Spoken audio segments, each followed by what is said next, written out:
dun, dun, dun, dun. Thunder rumbles low and deep over the sea. Rain comes down in a steady downpour. We see the entrance to what has become known as the Undead Hole. Water dripping through the opening,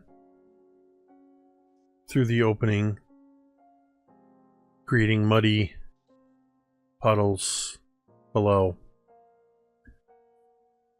We see the rain falling throughout the rest of the boneyard, pouring down over the rooftops and spilling down off the eaves. But the rain shields or conceals the tears running down Lumi's face as Velynia comforts Lumi on a rock under a tree in the middle of the boneyard. That is where we left off. After Natalin, empowered by the visions and words of Gosray, the wind and the waves, to bring mercy to the undead. Bring mercy to them by giving them that which they deny, true death.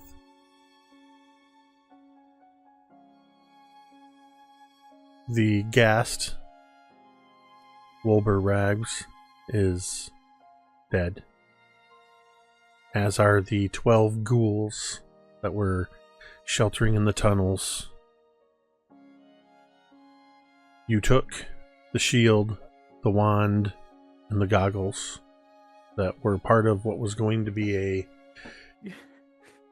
bargain. Velynia also picked up the contract, discovering that the contract was not written on parchment, but was written on what appeared to be human skin. Velynia also realized that the language of the contract was written in a way that, had they signed it, would have not been favorable for them. In fact, it would have led to them sacrificing their eternal souls to the ghouls. The rest of you did not make it in time to stop Natalin or help Natalin, arriving at the last minute. Natalin took some wounds. I would like to know what the plan is. What is everybody doing before you decide if you're going to delve back into the Undead Hole? And at some point in this figuring out where you all are, Moa'Kee will wander back from whence he, wherever it was that he was. He was relaxing. Tamiko. I feel that that upon exiting the Undead Hole, it's possible that Millie and Natalin might not have even seen Lumi and Vel, because they're off to the side sitting on a rock in the rain. So I think that the first thing Millie would have done is helped Natalin into the chapel to find Father What's-His-Bucket, so he can use his cleric magic and give some heals. Nice. So I imagine where we see Lumi and Velynia sitting on this rock, it's almost like there's a little bit of a rack focus, and we see sort of in the background Millie helping Natalin out of the hole and into the cathedral proper. As you are moving into the cathedral, leaving muddy, wet, and perhaps bloody footsteps behind. It does not take very long for you to get to where Father Xantus is in his study. Oh dear! Oh, Father Xantus! Oh, please help! Oh my! He immediately comes over to help you bring Natalin over to a low bench in his study, and either you can either sit up back against the wall, Natalin, or you can lay down on the bench, depending on how badly you're hurt, I guess.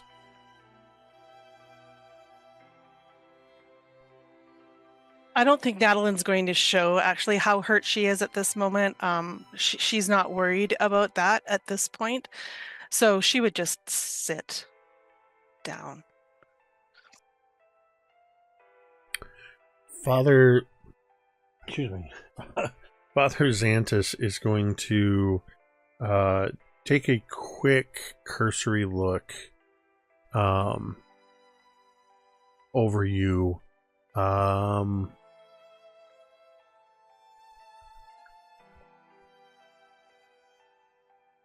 And that is a let me do some math. 41 perception. Jesus crumps. As he quickly assesses how many hit points are you down? I am less than half, but I think Father Xanthus also knows that I do heal rather quickly compared to a lot of other people. But yeah, I am below half. Oh, So, Beans, that's right. You said that you can self-heal. yeah. Regardless, Oh, my bad. does self-healing require you to Millie's expend? a concerned mother at this point. She's like, oh dear.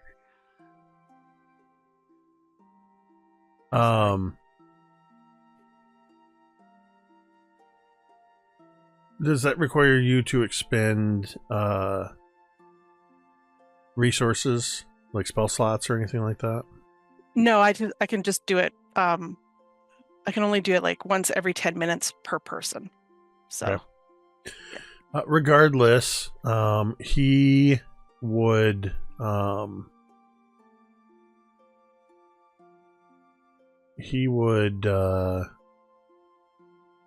cast his healing. I'm just trying to spell casting for me is still a little bit new, so if he's doing a 3rd level spell, that means he's upcasting it twice if it's a level 1. And then that increases by 1d8. So that's going to be 4, 12,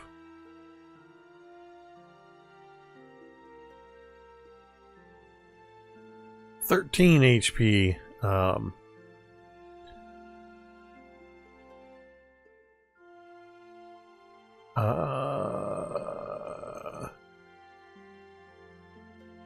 And then,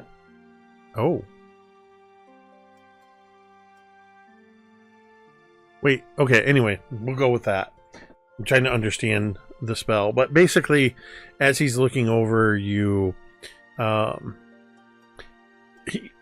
he would notice probably the already starting to heal bite wound. You managed to avoid both the fever and the paralysis, I see. Such a stud. Gosray was watching over me. Well, I have no doubt. and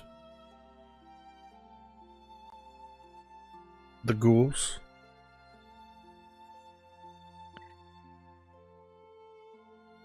It is done. All the ones I could see are now at rest in the final death.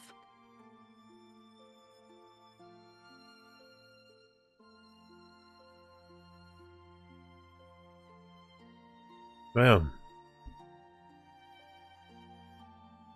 I am glad. I'm glad that the citizens of Sandpoint do not need to learn what was lying in wait beneath the boneyard. And I am glad that you fared well, all of you. Oh, not us. We arrived too late, Father. Natalin destroyed them all single-handedly. Are you telling me that you destroyed all of the ghouls by yourself? You can see Natalin looks actually very uncomfortable at that. She doesn't want to take the credit, but yes, Father. Well,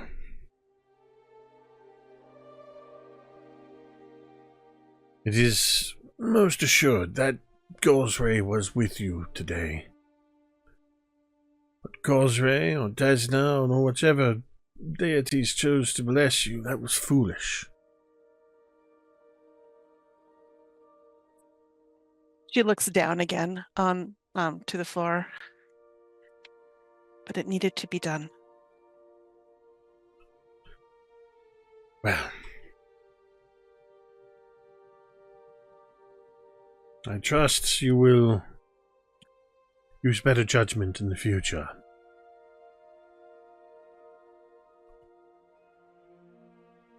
I think she is just silent at that, because any answer, she does not want to speak untruth, and she knows the answer that she would not be what he wants to How's hear. that go? So Ask me no more questions, and I do will it tell you no again. more lies. Yeah, exactly. You do. Yep. Nope. No talkie here.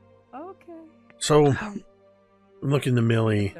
So, the others, Lumi, are okay. Well, they left before we did by a couple of minutes. I would have expected to see them in here. Lumi is unhurt, but I don't think she's okay.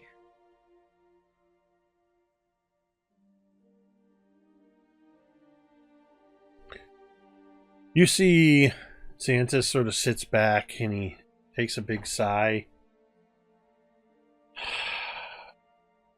This is the difficulty of being a parent. Your children hurt.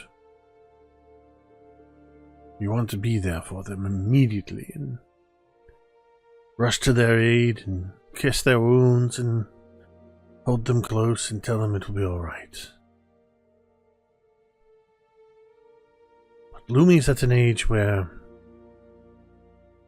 she is trying to figure things out. And I will do her no favors if I keep interceding and not letting her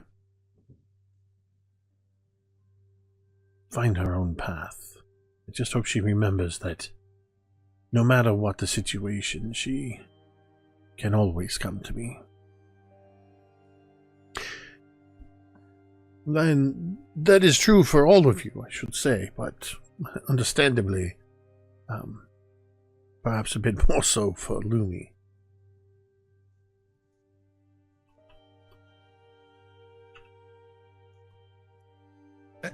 Far be it from me to interfere with anything that you do as a parent, but as a parent myself, I would probably advise you should wait for Lumi to come to you to talk about what happened tonight, rather than going to her.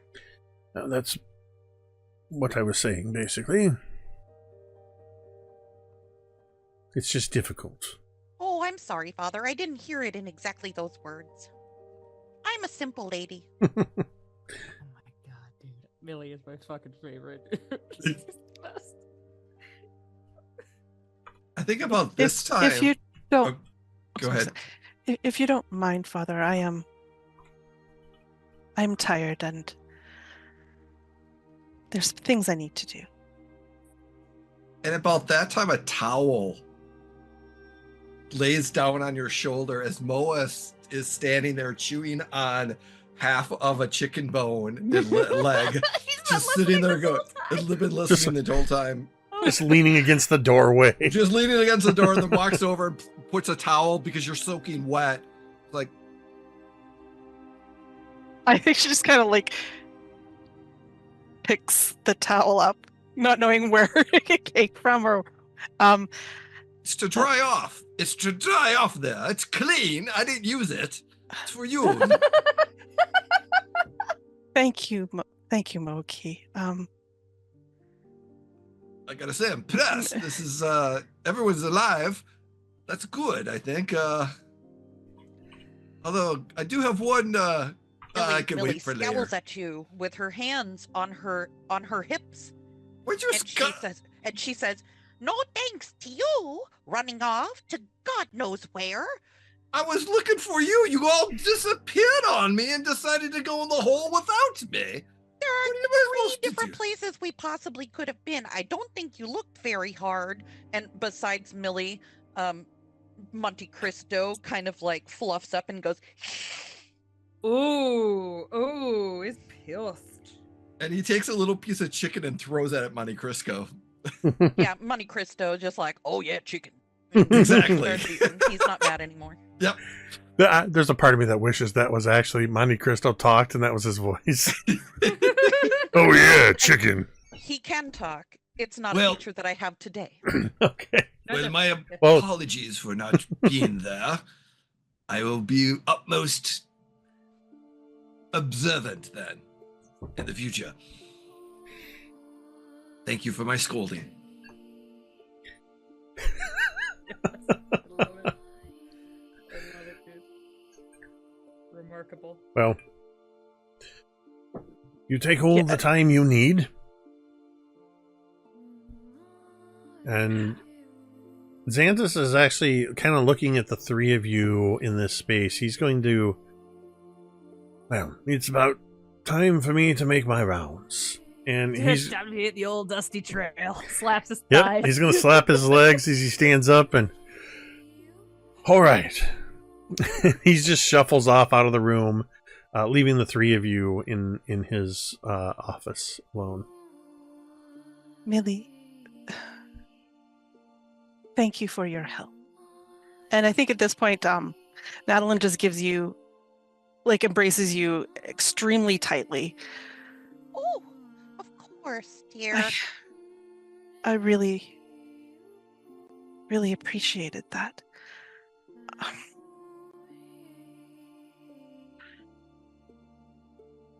It was I'm glad you're not disappointed in me too, but I think it would be best if I maybe retire for the night before the other two come back. It's been quite a day. Yes, It if you're has. tired, dear, absolutely. Go get some rest. Thank you for the Decompress. towel, Moa'Kee. No problem. And in a dialect you have not heard in a long, long time. In a high Minkai royalty language, you hear a very polite request of sparring in the morning along the lines of Kumate Kudasai Ashita Onegaishimasu. I think she just gives you the deepest bow. And then basically saying tomorrow morning, and it's known at the Blue Stone, meet in the morning for. So, and then he just goes off chowing on his chicken and going and just waiting there. Dude, Moa'Kee's got some moves. Yeah, and I think Boy. Natalin's just going to head back to the Rusty Dragon. Actually, she's not going to head to the Rusty Dragon. She's actually heading to the cliff face behind the House of the Bluestones. And what of Millie? Millie's gonna start poking around to see where the hell the other two got off to. We'll join you, trying to figure out what happened. Just have become what the is it? rock. The booming voice down all of the echoing corridors. Lumi! It's like the Feeny call. As, Feeny! as Millie calls out, Lumi! It's sort of, we cut to outside as another low rumble of thunder obscures that sound. As Velynia and Lumi, now completely soaked through, are sitting in the boneyard. Are you... I imagine that we cut to outdoors as it thunder rumbles. We're not looking at Lumi and Velynia. We're looking at like some of the tombstones or like a beautiful flower growing out of like, you know, in the garden somewhere. It's getting doused a little bit, and we hear Lumi just like hacking, just having an absolute coughing fit. As I imagine, Velynia, you've given Lumi a bit of like your pipe or something to smoke on, Oh, and yeah. she's just like, she took a drag and just like is just coughing up Oh, a yeah. lung. Yep. Something to just kind of settle her down a little bit. Probably like honestly, like a joint, kind Yeah, of. literally, yeah. Like, yeah.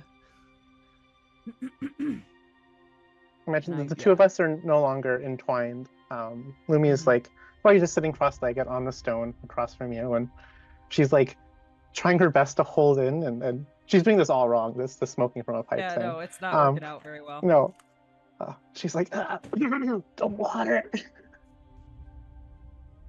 Just need to exhale earlier. You'll get better at it.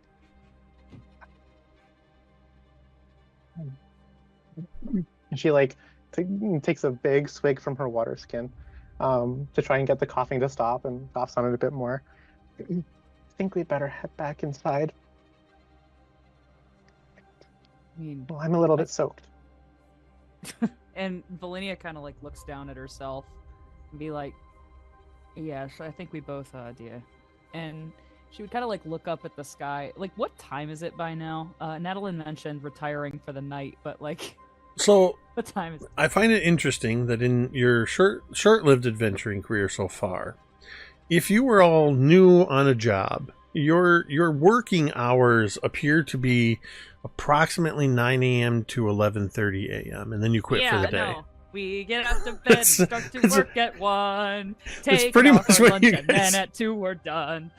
That's pretty much That what was you it, guys fun. have been doing. Is you take a dive into the hole, you're there for a minute or two, and then it's like, Yeah, no, crisis, and then this- we all go our separate this ways. has been rough. We're gonna call it a day. So I No, think we're on like no. day 3.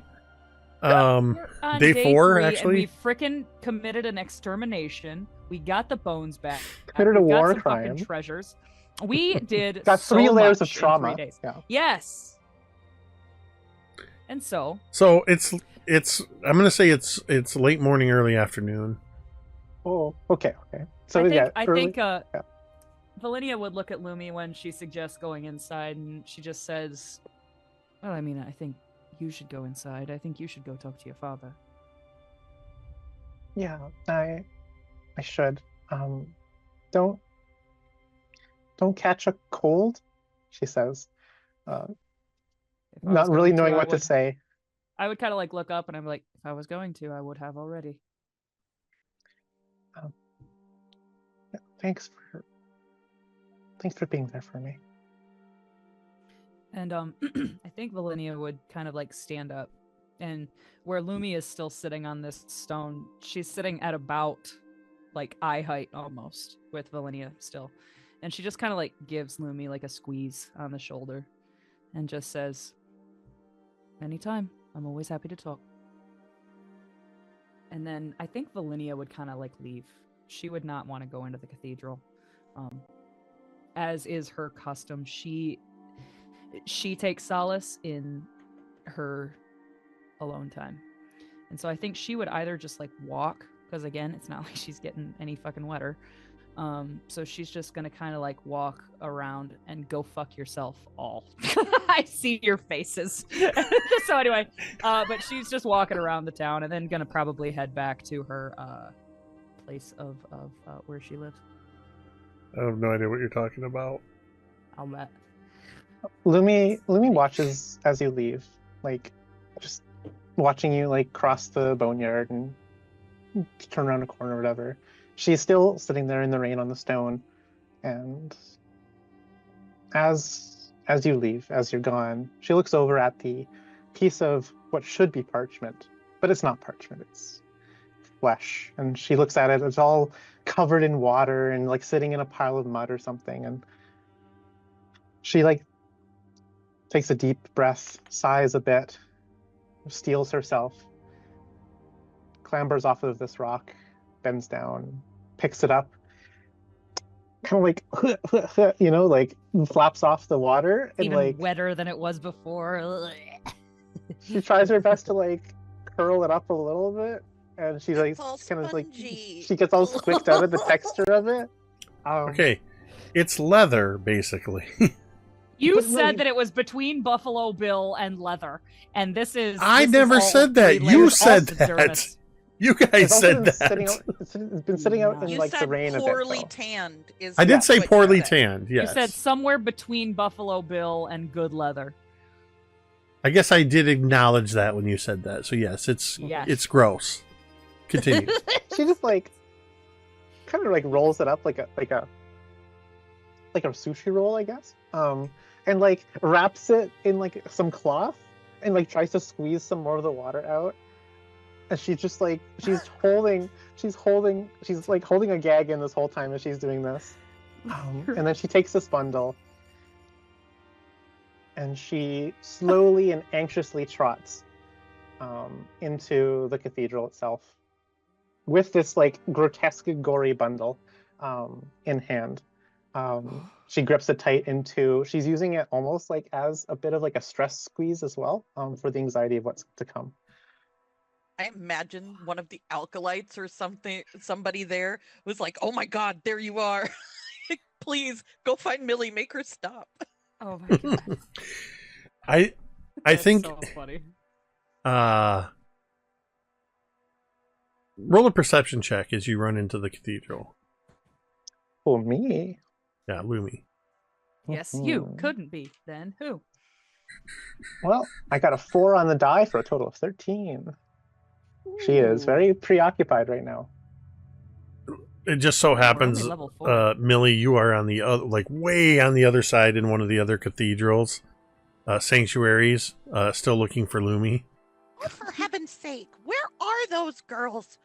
Oh, I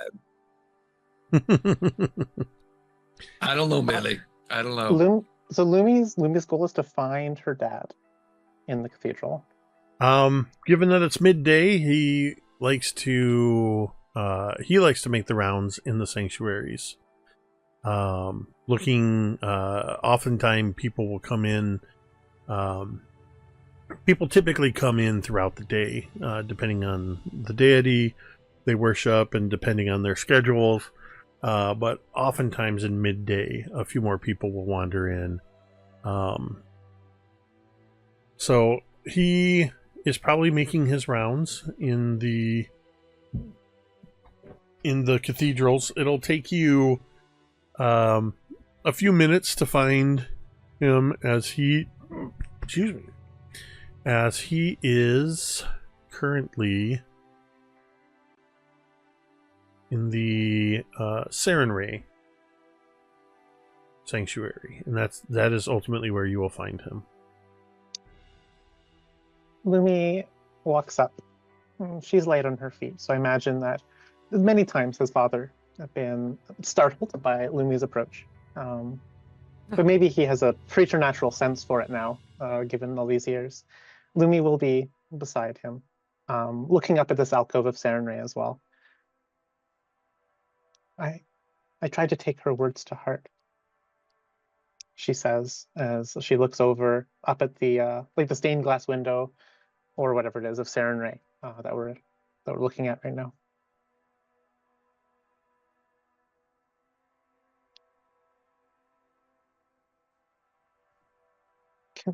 Can we talk?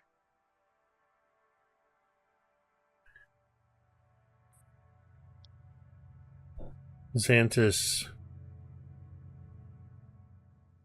takes a moment to look over you, just giving you,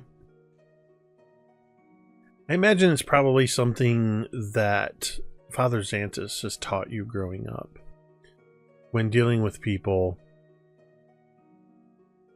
he always seeks first to understand. And for him, that means before directly engaging with somebody or panicking or anything like that, especially as a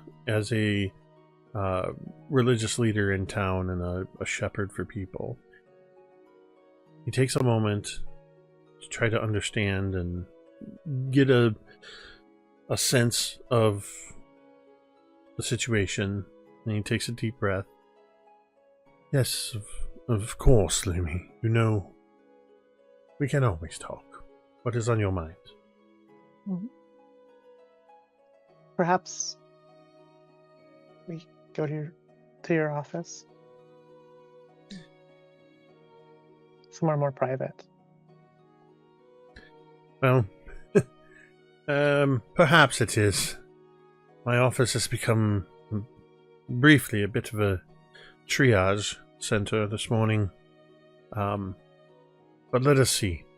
As he leads you, in my mind, there's this sort of central courtyard and central offices and rooms of the cathedral, and the other 6 sanctuaries sort of they're in their own like spires and sanctuaries around this central location, so that each one sort of narrows a little bit. Think of it kind of like wedge shapes.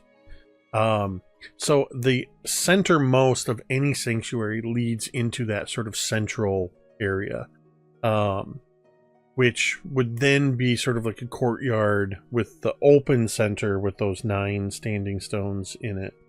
And so that's where he leads you, is into that area.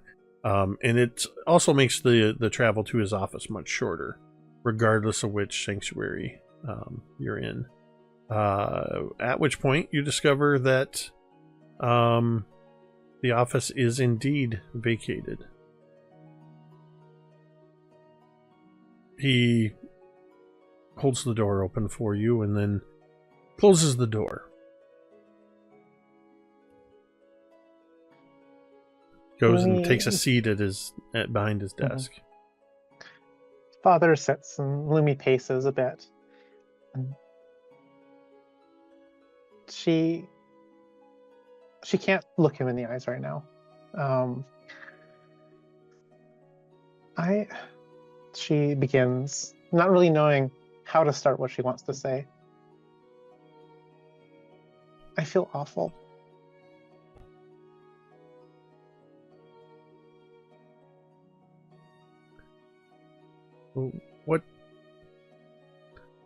What is causing you distress?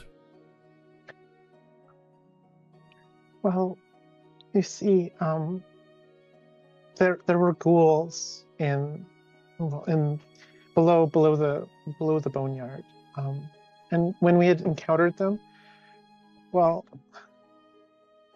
I guess they tricked us. They tricked me, at the very least. I saw them, and they looked desperate. They talked politely, and I thought that I had just gotten things all wrong and all mixed up. And I thought of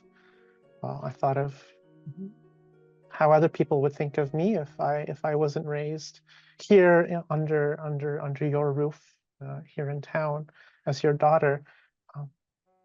And they tried to reason with us, and I at least advocated for them. I say that we could trust them, and she kind of plops down the kind of wet towel onto the desk, hopefully not on top of any papers that it would otherwise soak.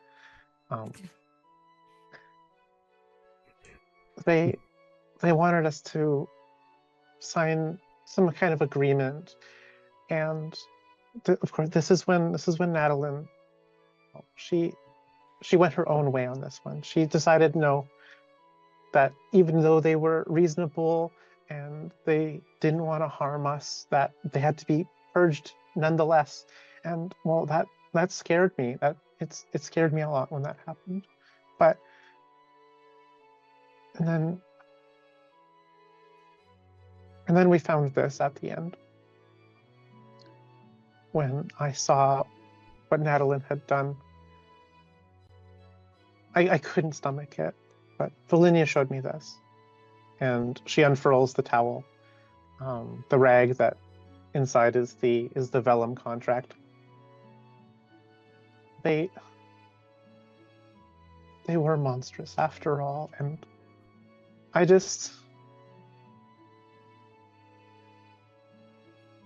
feel like I was a fool. I thought that,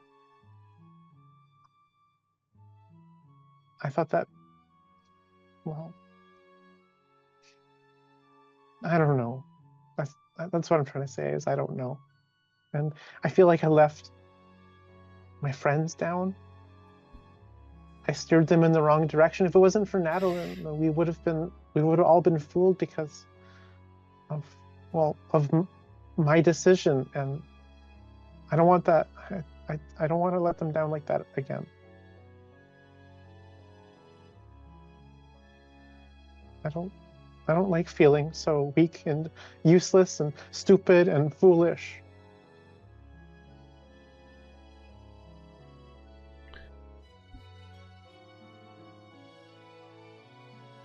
You are none of those things. But what I said put all of my friends in danger.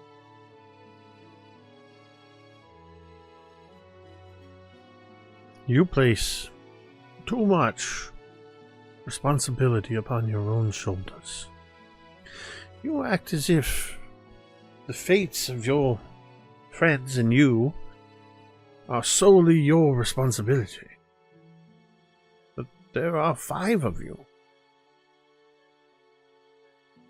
Each of you makes decisions and agrees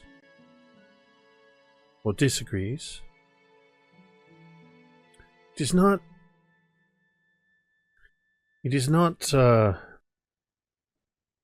your task to feel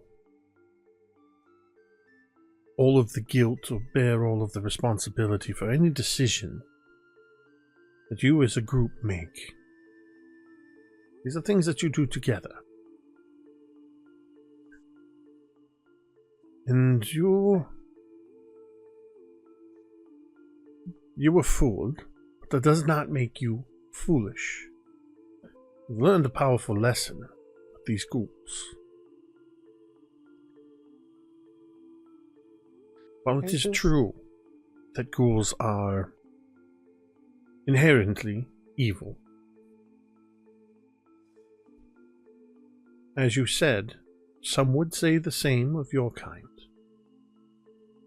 So you were not wrong to believe that there was a possibility that they could have some good in them. It's like that lesson from Seren Ray in Parables 5 of, I can't remember which chapter it's in, but it's one of her tenets to always seek redemption in your enemies, and I thought that might be what should be happening here.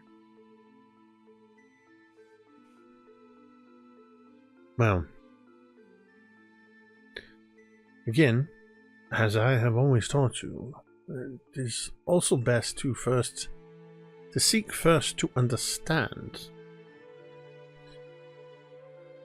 When dealing with anyone, you want to understand who they are and where they come from. What are their motivations? Sometimes you have to make these assessments in the blink of an eye.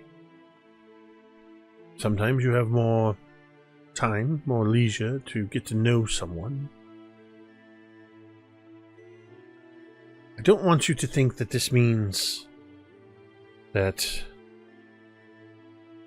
every time you encounter someone who does something questionable or outright acts of evil, that damns the rest of their kind. I think you know that. I know that, Father. But I want you to understand that I think the most important thing here is these ghouls preyed on your innocence, not just yours, but your friends as well. It was your desire to both see the good in everyone and do good.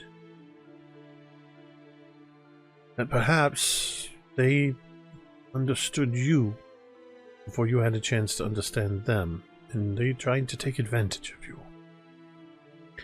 As I said, that does not make you foolish, only fooled. I don't want to be taken advantage of. And, well, this is a hard lesson to learn, Lumi. But there are many people in this world that will try to take advantage of you. What you need to do is you need to show them why you are not to be taken advantage of.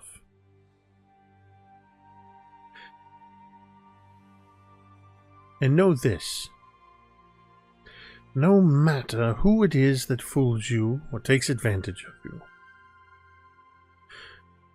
no matter how many mistakes you make, and he stands up from his desk and he walks around to you, and he kind of leans down, not so that he's over top of you, but sort of these, while you're sitting in this chair, your feet kind of dangling, he wants to get on your eye line.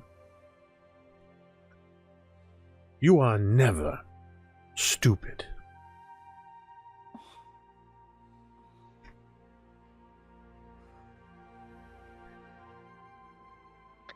She looks shamefully at the floor for having brought that up.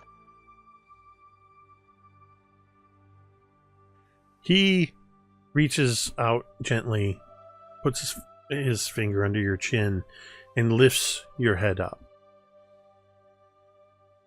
Do not hang your head in shame, Lumi. You have done nothing wrong.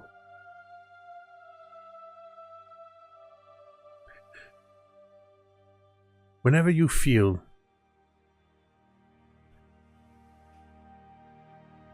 whatever these feelings are that are causing you to feel shamed or foolish,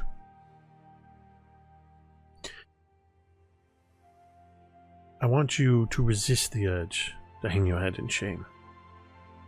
Keep your chin up. Look them in the eyes. If you're wrong, own your mistakes. And if you are being taken advantage of, well, as I said, show them a reason why you are not to be taken advantage of. You say that, but it's not like I'm one of them. I'm not tall, I'm not strong, I'm not, good with 100 knives. I don't sling magic from my fingers. Just a little creature. You are a little creature with a big heart. If nothing else, just by the fact that you have cared so much, you carried so much of this, the weight of this decision on your shoulders, shows me how much you care for these people. Your care and your concern could very well be the thing that ensures all of your survival. While some of them may rush headlong into situations, or perhaps not have their full wits about them.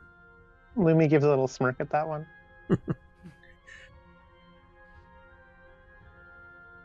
It it is you who will be thinking of everybody's welfare. And you will take with you the lessons you've learned from this encounter. Mhm. And while I believe that you will be very successful and you will go on to do great things, you will make more mistakes.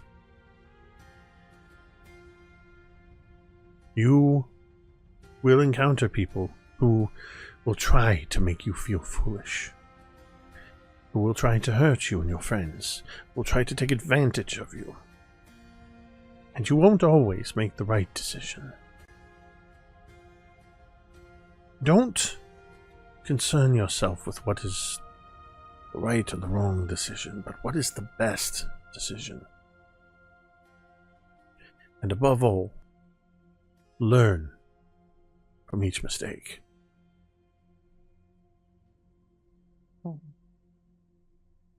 Thanks, Dad, she says as she wipes a little tear away from her eyes.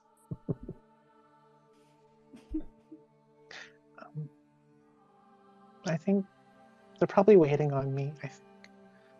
I don't know where everyone is. I know that Velynia's off doing something, and well, I think I at least have a few apologies to make.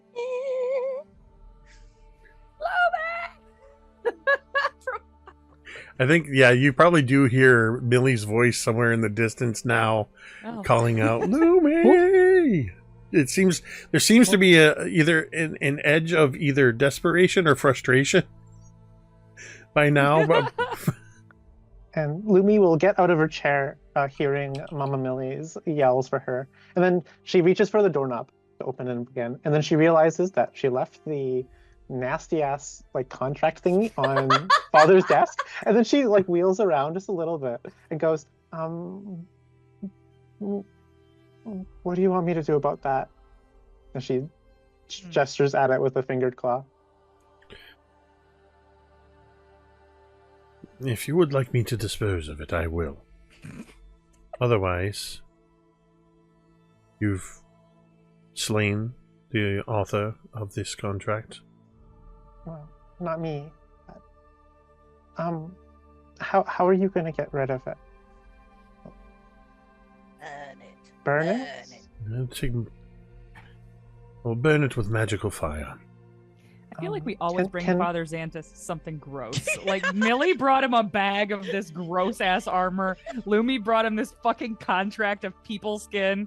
What's next? Well, I mean, he did send you down there after a bag of bones, so... So it's really his own undoing. Brought you another abomination for the bonfire. We brought you another artifact. Enjoy! So, I'm sorry. When I was a teenager, I told my aunt that I liked rice pudding. She used to make it at every summer thing. Oh, no! For the next, and I am not exaggerating, 40 years, whenever there was a gathering, she always made an extra bowl of rice pudding for me. Rice pudding. That is the sweetest, most Millie thing I've ever heard in my fucking life. I do not like rice pudding. I've never liked it. I was just being polite. It is rice with brown sugar, cinnamon, and raisins. Raisins and rice. Pudding. I fucking love rice pudding. It's delicious. So, my point is, because of that one statement, she, for 40 years, brought me rice pudding. So, wow. I feel like that Xantus sent you to get one bag of bones, and you guys are now bringing him every gross thing you find. Because you think, he knows how to deal with this gross stuff. Okay. So Lumi asks how he's going to deal with it. And she looks down at it from across this office room. She furrows her brow a little bit and says, I want to do it. I think I should. You see, for just a moment, you see Father Xantus furrows his brow, and you see that fatherly look of, hey, this is a little bit hey, let me deal with this. This is something a little beyond you. You see him just, that sort of crosses his expression, and then he goes, and he reaches over and he takes the bundle, He carefully folds it up into the towel, and he places it into your hand. I trust you to take care of this, Lumi. It's just sage and holy water, right? As long as the fire is magical, and it is consumed completely to ash, that will ensure that there are no loopholes that could catch any of you. And I think that her ears perk up a little bit when he says, as long as the fire is magical, because she's put two and two together. And so she nods determinedly, gripping this like profane bundle in her hands.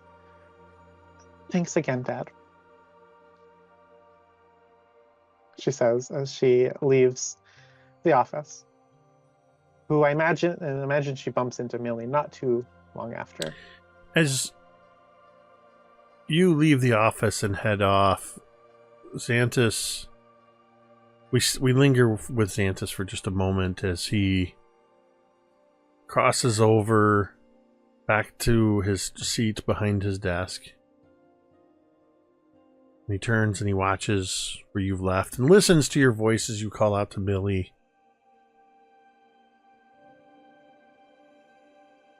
And he just says quietly out loud to himself, I wish that this were the hardest lesson you were going to have to learn.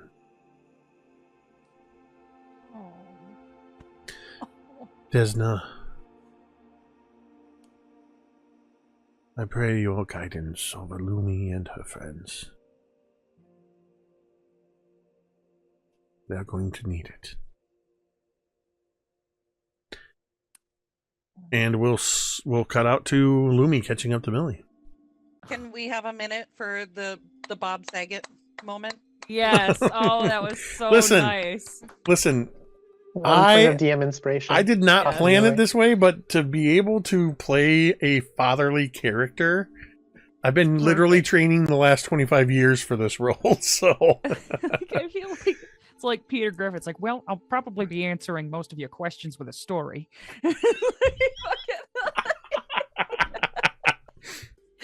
There's going to be a lot more lap sitting than there's been.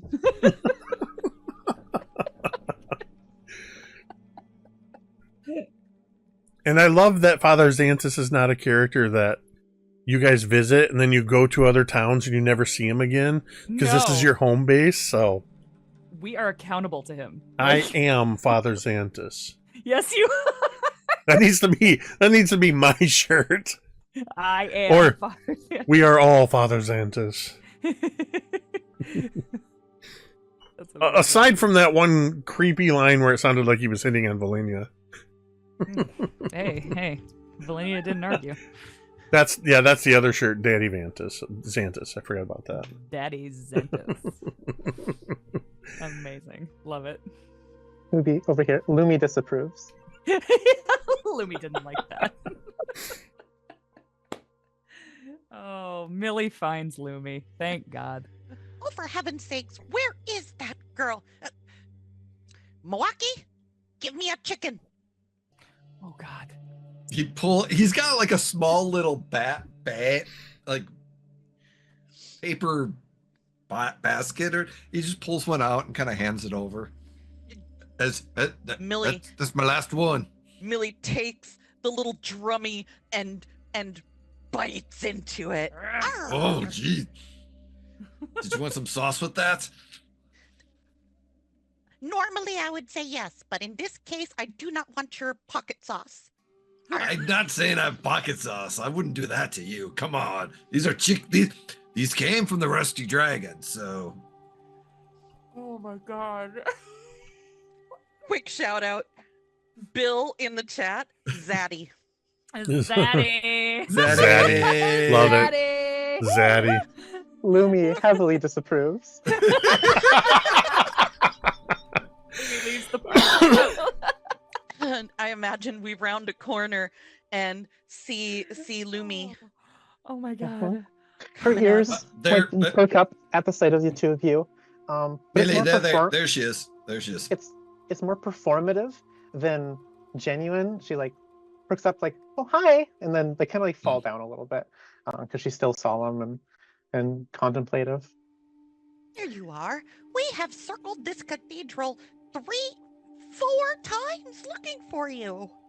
Oh, I'm sorry. I'm You're alive, aren't you? yeah. That's good. That's good. I guess so. I guess that is good.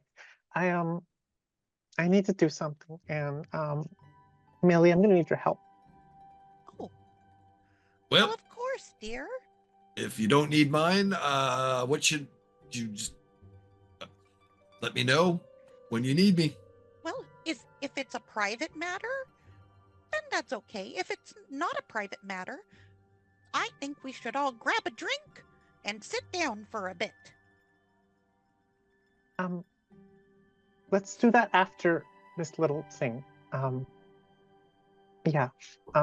Moa'Kee, you can join us if you want. But I know that you probably have better places to be, so you can. No, this is Okay. I'm being with you. Just The kidding. group is important, so I got. It's the most important thing. It's almost like we haven't seen him in a bit.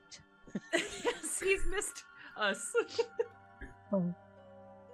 I wonder whose fault is that.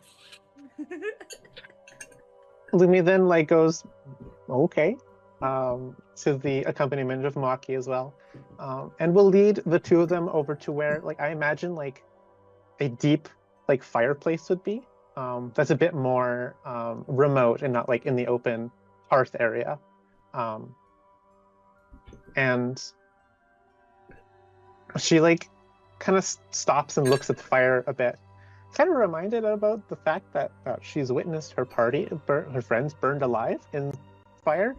Oh yeah. That little thought kind of like glances across her brain a little bit, and then she's holding this bundle a little too tight, and she turns around to you, Millie, and says, I need you to make this fire magical."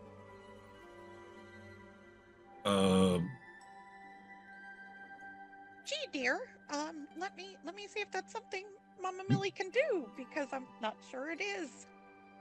Moa's holding up his finger. Oh, you know what? Oh, Moa'Kee, you can make this fire magical, please? it's a good thing you came. I do ice. And he casts Ignite and just kind of basically his hand, it's greenish yellow flame, and just Cool. hits it and then starts on fire. And she looks like, oh wow, that actually just worked, huh? Yeah. At the green flames, and she crouches down and tries to put this little nasty bundle into the fire as deep as she can without like burning her fingers too much. But she definitely will singe her fingers just a little bit, putting in the flames. And she rummages around her satchel and pulls out some sage that she tosses in, which immediately like goes up in smoke, and like a few dashes of holy water that also like cause it to steam and hiss a bit, and then I think she just parks her ass right down on the stone ground, on the stone floor, cross-legged, like 2 or 3 feet away from the green flame, and watches this bundle disintegrate. And she does it kind of almost like quietly, wordlessly, which is very unusual for a little creature like Lumi. There you are, dear. I hope that makes you feel better. Does it smell like meat? What did we just burn? God. Oh. Hold on. Oh, what? Hold on. You're all getting ahead of yourself. What did we just Oh, burn? You all are getting ahead of yourself. Uh-oh. No. I need an, let's see. And I need Lumi an hurts arcane. everybody, Hold on. and we all die. I need a roll from Lumi and Moa. Moa, I would like you to roll Arcana. Okay.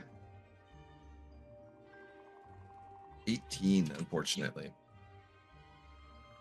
And Lumi, you can use either Arcana or Religion or Occultism. May I make an argument for esoteric? If this pertains to haunts, curses, and creatures of any type. Under the heading of curses, I will allow it. Sweet. I will do so then.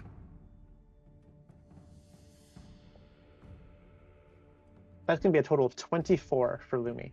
Okay.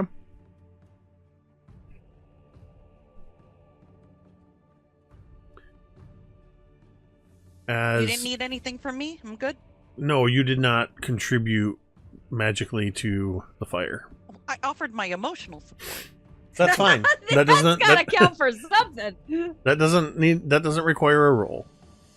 Damn. Okay. The everything goes as you're describing. Moa, it takes you a couple blasts of your ignition cantrip to get it to fully spark with the magical flame. And you are successful, not critically successful, but successful in the ritual you are performing, Lumi. I just wanted to make sure there were no critical failures.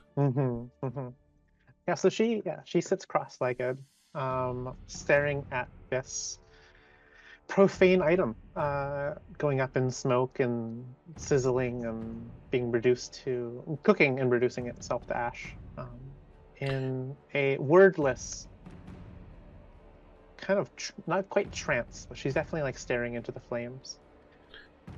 This is cathartic for her. The two of you can tell. You're not quite probably sure why it's cathartic. Ooh. Ooh. We have no idea. Millie, did you guys find something down there that needed to burn, or what? Oh, no, but thank you for reminding me. We ended up with the wand, the shield, and the goggles, but it seems that Velynia absconded with them. Well, Wow, So such a harsh we'll word. we'll need to get those from her tomorrow.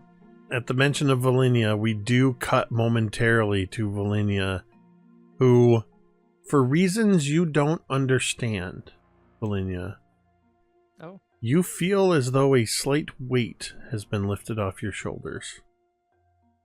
And you glance backwards towards the cathedral, or maybe you're looking in that direction. Mm-hmm. And from one of the many, many chimneys atop this, you see just a momentary of green flame sparking up into the sky against the rain and standing out against the dark storm clouds. And with that sort of, you feel this just little bit of a weight lift off of you. And Lumi, you also feel that weight lift off of you. Can I say one quick thing as we cut to Velynia? As she's looking up, all of a sudden her pack feels uncomfortable, and she opens it up, and she pulls out these goggles, and she's like, oh shit, they're gonna think I stole everything.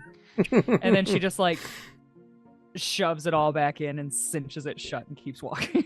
And the last thing we see before we take a break is in his office, Father Xantus, the only other person to touch the contract. Thank you, Desna. Nice. And that's where we're going to take our break. Thank you, Desna. Hey, Hell yeah, thanks, let's go. Desna. Thanks, We will- Desna. Sorry. Let's go. I'm ready. We will take a short break, and we'll see you on the other side. Very Heath Ledger of you. Why so serious?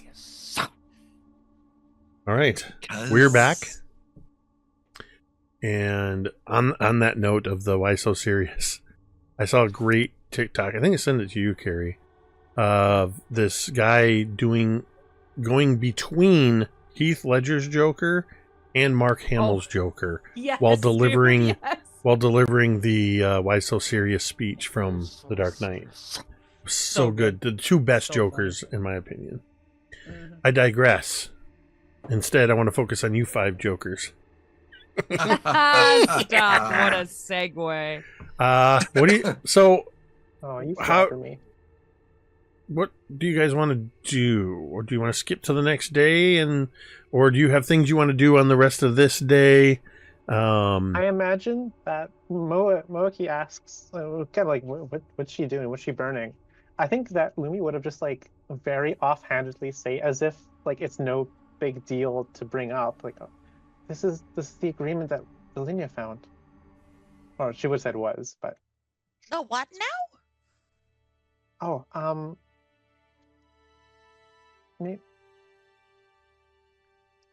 Velynia found an agreement that the ghouls had written, and well, Oh, that contract. They actually wrote a contract? yeah, yeah, Interesting. yeah. Oh.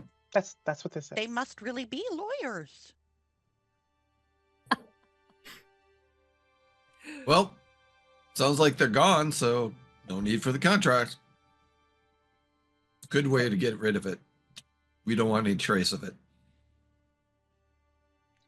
It's not just that too. It's like I can't really put it in words. I That's Why fine. did it smell like meat, dear? it was really nasty. It was written on half tanned human flesh. Yeah, I'm sorry, what? that's not good. It was written on half tanned human flesh. Oh. Okay. Oh, by Saren Ray's tits. That's terrible. That's a bingo square. Let's go. There's a part of me that just wants you to hear from somewhere in the background. Language. Wrong game. Yeah, you do hear it. It's just your conscience. I'm going to say Father's- that's an actual swear, and I'm going to use that bingo. If Lumi Father- could blush, she would blush. But I don't think she can blush, but maybe she does. Oh. So okay. That puts some light into the situation. And well, I had a really bad dream the other night where, let's just say that me burning this makes me feel a little bit better. Oh, I would too. I'm right there with you, Lumi. I would have burned it myself Oh, if I had yes. known if let's just put it this way. How If about we had all gone just go get that drink. okay, we can Yes, go get the that drink. too. Mo was like, say less, fam. Enough. Oh, I think that we should go to the Rusty Dragon and get some cheese blossoms. I got to make one quick stop. You ladies go without me, and I will meet you there. Promise. I'm hankering for a hunk of cheese. Okay. I'll go let Velynia know that that's what we're doing tonight if she wants to come. Yeah.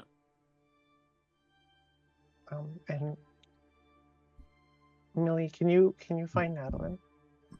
Oh, of course. I don't know where I haven't seen her. Millie's thinking since- about it. Like, where would Natalin be? Probably Well, I'll- somewhere where she can look out like Anakin at the sunset. I'll check the House of Blue Stones, and if she's not there, she'll find her way back to the dragon eventually, yeah? I feel like you guys know each other well enough that while you maybe not know everybody's ins and outs, you would definitely know that Natalin works part-time at the Rusty Dragon. So She lives there, right? yeah, lives there as well as, Yeah, yeah. as Moa does. Yeah, we Uh, know. Moa we just all eats know it. each other's haunts. Moa just eats and drinks. Natalin works there. So, So- 1, 2, 3, break. With the rain hopefully having cleared, we all make our ways Lumi at least is gonna head down to where she imagines that Velynia had gone. Both to kind of check in on her, make sure she's doing okay, and to let her know. Roll me. We're having a little drink night tonight. Roll me a D100, Lumi. Ooh. That's gonna be a value of 1. A value of 1. 1.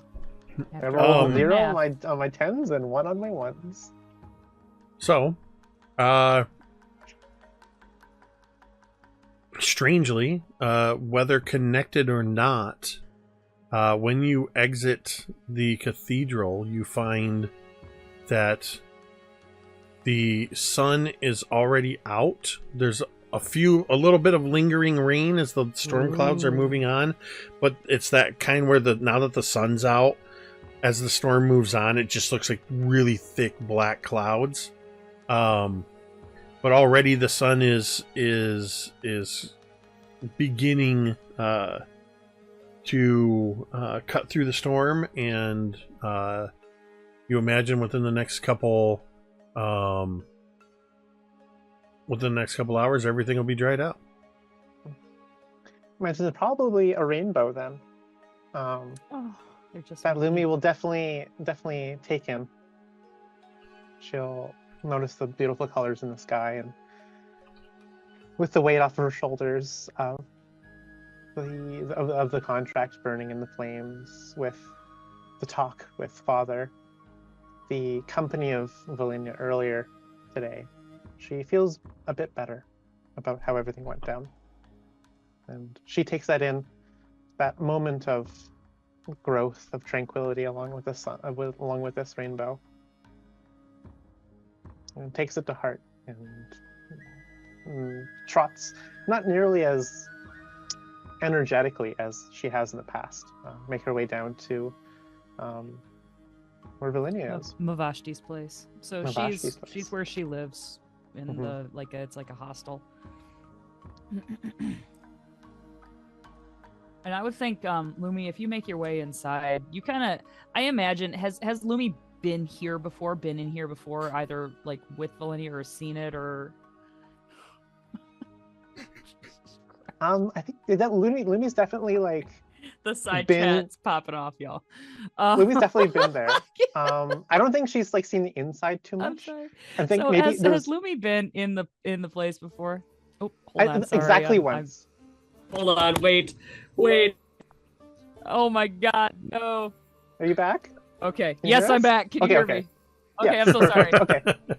So yes, I think Lumi has been inside Mavashti's place exactly once, where like she had to like get something from me in a previous adventure, and she just like was like open eyed, just like oh, I'm being invited over to this girl's place, and like just kind of like scoping things out, and like Velynia literally just said, "Yeah, come on in. I gotta grab my Yeah. shit." Oh Yeah. my god, it's like high school. So this Yeah. is your room, huh? yeah. Oh wow, Cool. that's cool, pretty cool. cool. Is that a Hanson poster? Oh, that's a really cool sword you have there. Yeah. So, if you make your way in, I imagine somewhat timidly, you get back to where Velynia's like area is. Again, this is all just sort of like a common room with beds. But Velynia has like a designated like a corner, and you can tell that her area is more lived in. She is sleeping. She's out of her armor. She is just cashed out. This has been a very big and emotionally trying day. She has dried off. She has changed her clothes. She's not in her armor anymore. She's just in her like civvies, and she's sleeping. She's flat on her back, out like a light. Lumi tiptoes over to you. She's like, she has no idea what to do here. She's like tossing around dozens of different like, oh shit, what should I do? Situations in her brain right now. She's imagining all the ways that you could be mad at her, all the ways that she could fuck this up, and I think she probably chooses the worst option, which is like tapping you gently, like poking you. just a Velynia little bit. pulls a fucking knife out, and she's like, and she like wakes up like suddenly, very suddenly, and it's like, oh, shit, Lumi. she's eyeing not you, but like the blade that you have like up against her neck or something. Like, it's probably not that close, but it is very like it's close-ish. Yeah, it's very darkly colored. It's not. Her ears are folded back. Her ears are folded back. She's like, I'm really sorry to scare you. No, I'm sorry. I'm sorry. I'm so sorry. I probably shouldn't have even woken you up. Is this a bad time? No, I wasn't in the middle of anything. And she kind of gestures to her bed and her current attire, and she has long since put the dagger away. She's kind of embarrassed. And she like scratches a little bit. Well, I came by to let you know that all of us were going to be getting drinks at the Rusty Dragon, just to kind of unwind. And well, it wouldn't be us if you weren't there. All right. That sounds like a plan. When? Now? No. And Velynia like looks out because she fell when asleep like it was like right storming and yeah. Yeah, it was storming and she's like, what time is it? Well, it's the 4th hour. I make something up. Yeah, whatever it is. Yeah. So yeah, it's about that. Like, yeah, sure. And I think Velynia like kind of stands up and she like kind of cracks her neck from side to side, and then she goes to her like closet, her locker, which is locked, and then she kind of like keys it open and gets in her locker and like pulls out her like satchel and grabs it and then just recloses and relocks her locker. And Lumi, I think you maybe see Velynia like, I don't know how, this is probably gettable without a perception. She's kind of like shielding what's in her locker from you, like with her body. And there might not be anything. I think that Lumi is like also a little bit too curious. She's like, oh. Yeah. Oh yeah. And she's trying her best to get a glance, but she knows that it's kind of like a little bit and you might taboo to look into. I want a perception versus stealth check. Oh, please. Perfect. This is a game after all. I want Velynia to use stealth or deception to try to block the view. Stealth or deception. And Lumi, you're going to use your perception to try to see. I got a 20 total. Dirty 20. I got a 21.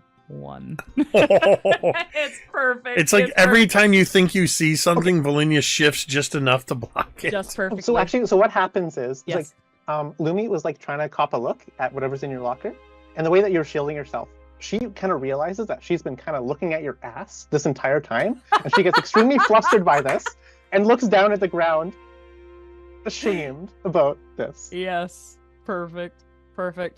So that's making sure that she is not looking at your butt when you turn around to look at her. Can I add one little thing? I think Velynia kind of like peeks over her shoulder and sees Lumi like looking flustered, and then kind of like turns back to her locker and smiles to herself, and then shuts it kind of like loudly to kind of snap her out of it, and then snaps the lock shut and be like, "Shall we go?" Oh, yeah. Awesome, dude. And I think Velynia kind of like shoulders her little pack and she's like, by the way, I took all of those little artifacts. I didn't steal them, I promise. I just grabbed them and forgot I had them. Oh, yeah. The art. Yeah. It was like some goggles and something like that. She's trying her best to save face. Something like that. And Velynia would just kind of start walking and kind of expect Lumi to follow. This is adorable. Yeah. Awesome. And I think we walk, and eventually I think Lumi probably gets a little bit less flustered, and Velynia tries to kind of let her off the hook. Eventually we probably make it to are we going to the Rusty Dragon? So hell yeah, we're going to the Rusty Dragon. As it's happy hour. As you all are heading, so for you it's actually not that far. It's through the market and down Market Street to the Rusty Dragon. But a little further north, Moa'Kee is in Sava's armory, I love Sava. and Now Sava is Woman Crush Wednesday, 100% with the guns and all. Let's go. yeah, Sava, as a reminder, Sava is the human woman, dark skin, tall, doesn't believe in sleeves. She's of the school of sleeves are bullshit. She's the first blacksmith inside of Whiterun, but jacked. Pretty much. What is it you are asking Sava for, Moa? Actually, asking if she has a formula for a rune. A crush rune, which is a 3rd level rune. But looking for the formula, not the rune itself. The rune is 50 gold. The formula is like 3 gold. So he wants too rich. because of, yeah. Too rich for Moa'Kee's blood. Yeah, he wants to craft it himself. Moa's a DIY guy. Like, Oh yeah. Yeah, for He sure. crafts it himself, so he wants the formulas.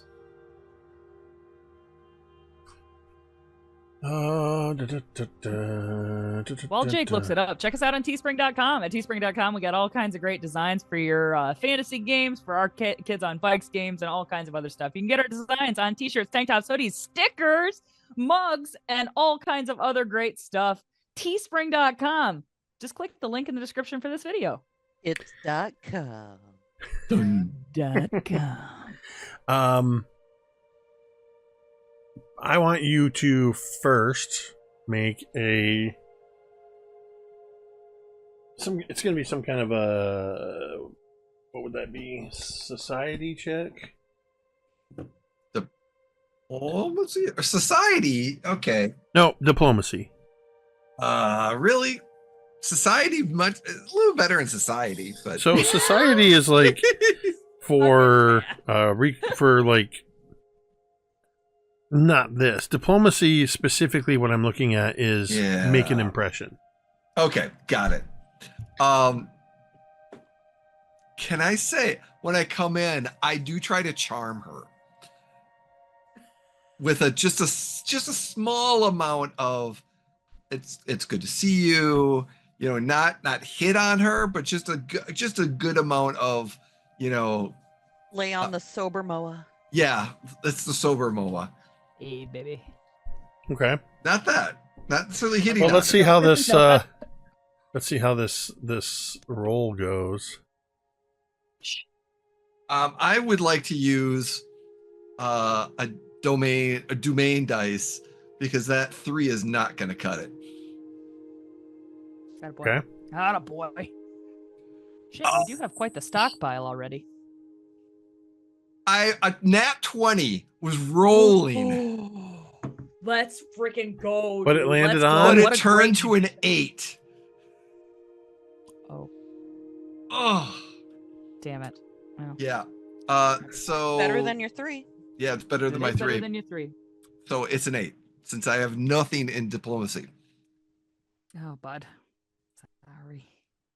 So this is you try to put on a little bit of charm, and Sava is in the shop, standing there. She's just finished. When you came in, she was sort of working on some small project, and at the forge.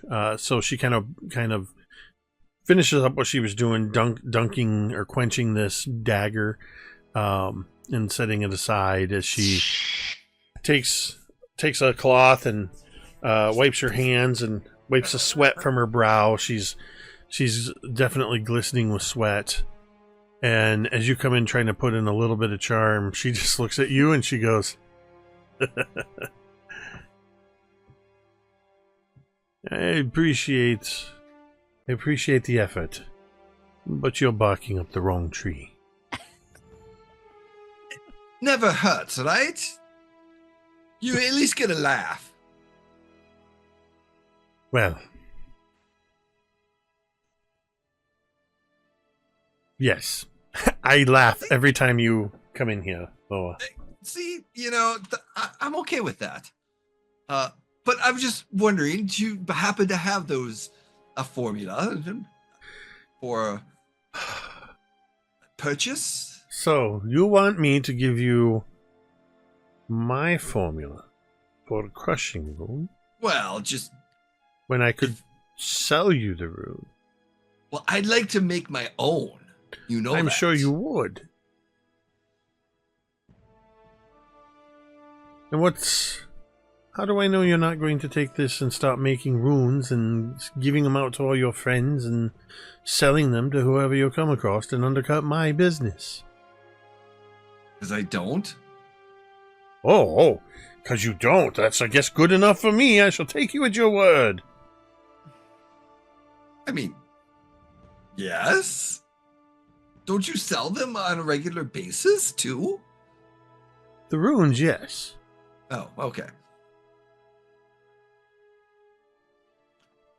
I will. Go ahead.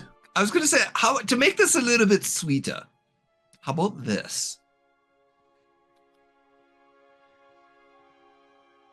If you allow me to purchase the formula from you, after I make my first one, I will make a second one for you in my downtime.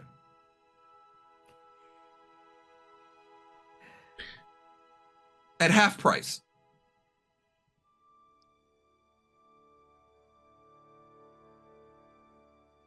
You're going to need to make another roll. Okay. Yeah, fuck yeah, dude. Get it. This is going to be better than your last one. Let's go. You're due. 10. Technically, I was right. Total? That's a die roll of 10. Yeah. She places both of her hands on the counter. Kind of leans forward a little bit. And then she kind of puts her elbows down and bends down even further. So she's a little lower, kind of looking you in the eye, and she says, "So, if I make this deal with you, will you then go to Bethana Corwin and offer to make cheesy curds, or what was it, cheesy blossoms, and then sell them to her at half price? Or would you go to the White Deer and bake some bread for Millie? I mean, you're basically offering the butcher to sell them your own butchered meat. How about I sell you the rune formula? And I will take you at your word that you're not going to undercut my business." Never do that. And none of this is said with malice. It's sort of she's being very pragmatic. It's that you're trying to cut a deal, and you're just not getting through to her. She's a little too savvy for you, and she says, "This will be 5 gold." 5? 4? Really? 5? We do have 75 from the first job we did. We are so fucking rich. Dude. Moa has been spending his money. Every time he gets money, he's been spending it. Oh. 5? Really? 4? And I'll send some business your way?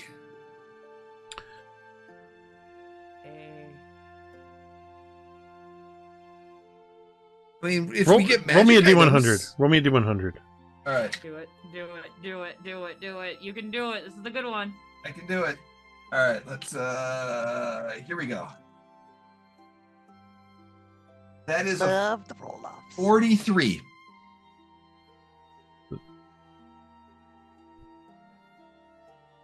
What do we got? Ooh. That's not bad. That's pretty close. That's 15 away. 15. Math. She looks at you. She doesn't break her gaze. She reaches under the counter. She grabs a piece of parchment. Then she pulls out pot of ink and a quill. And still not breaking eye contact with you, she dips the quill in the ink. 3 gold. And starts to write the formula down. Oh my god. So she will sell it to you for the 3. You owe her, Awesome. Mang. Oh yeah. Oh yeah. We're bringing some magic items to her someday. We're buying some stuff from her. Go. Oh, Let's yeah. go. So she sells it to you for the 3 Awesome. gold. All right. Awesome. And you're free to make your way until everybody is joined together once again at the Rusty Dragon. I will join them there. Yes. Bitchin'. I'll What- make mine real quick. Millie goes to the House of Blue Stones, talks to what's her bucket. She says, Natalin hasn't been here. Millie be like, oh, That is, shit. isn't that where you are, Natalin? Shit. Well, I am, but I never went actually into the House of the Bluestones. So Yeah, so I imagine Jobel that, probably doesn't that- know I'm there. You Millie think will that walk you outside. think that you're at the House of Blue Stones and Jobel doesn't know you're there? I'm not, though. I'm not at the House of the Bluestones. I'm out. I behind know it, that, like, but you think you're there on the property behind the House of Blue Stones without Jobel knowing. Oh, you're so there is maybe what I'm Jabal saying. knows. Oh yeah. So Millie will be like, hello, have you seen Natalin?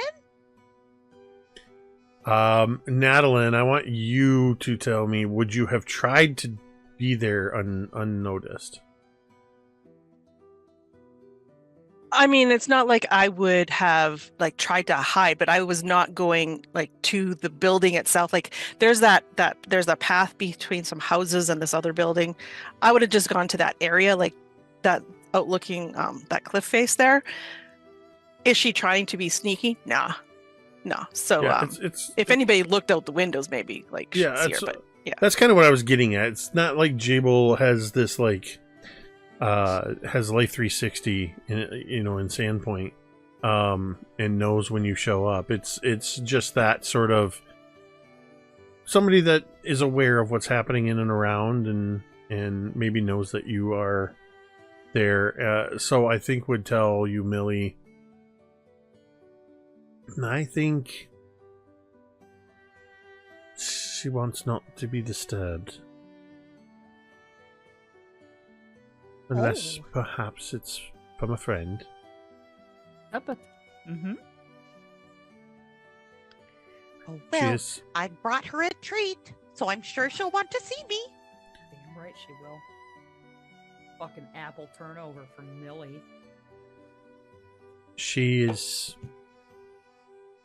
at the back of the gardens at the cliff's edge. Oh, that sounds wonderful. Thank you, Jabel. Until next time. Millie goes out and then goes around to the back by the cliffs, by the dunes, and possibly sees Natalin doing either sitting and praying or doing her kata. Yeah, she's definitely doing her kata. You can see the wind kind of flowing around her as she's doing that. It's not gusty like it had been the last time you saw her, but as you see her go through some of the forms, you can also see that as she's doing it, some of the wounds are slowly, like the ones that were left, are slowly stitching back up as she does. I guess each iteration of the entire form. Yeah, Millie walks up. Oh, Natalin! Hello! Oh, isn't it good that the storm broke? And I think there's no response from Natalin until she completes the kata in its entirety. And then she just kind of stops. The wind around her dies down, and she's like, Millie, what brings you here? Well, dear, I come with an invitation. All of us are going to be gathering at the Rusty Dragon to have a few drinks. Take a load off. We want you to join us. You are too good at that accent, dude. You could have been in Fargo. Everyone? Are you sure? As far as I know, everyone. Lumi went to go get Velynia. Moa's probably already there. He might be a couple deep by the time we get there. And you're sure Lumi's not going to be upset if I join you? No, why on earth would she be upset, dear? She didn't seem opposed to it when we brought it up. Everybody go get a drink. She seemed like a weight had been lifted off of her. Natalin looks very confused, but she does not question you further. She just kind of nods and walks with you. And while we're walking, she reaches into her dress pocket and pulls out a little cloth wrap bundle. She goes, "Here, dear, I brought you a semi-cold pocket."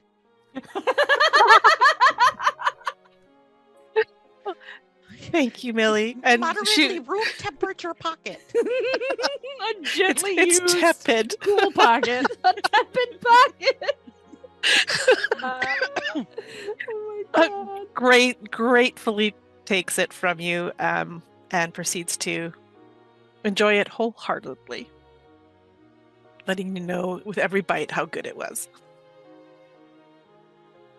That's awesome. That's awesome. Tamiko's choking on beer. God bless. God bless. What a way to go. What a way to go.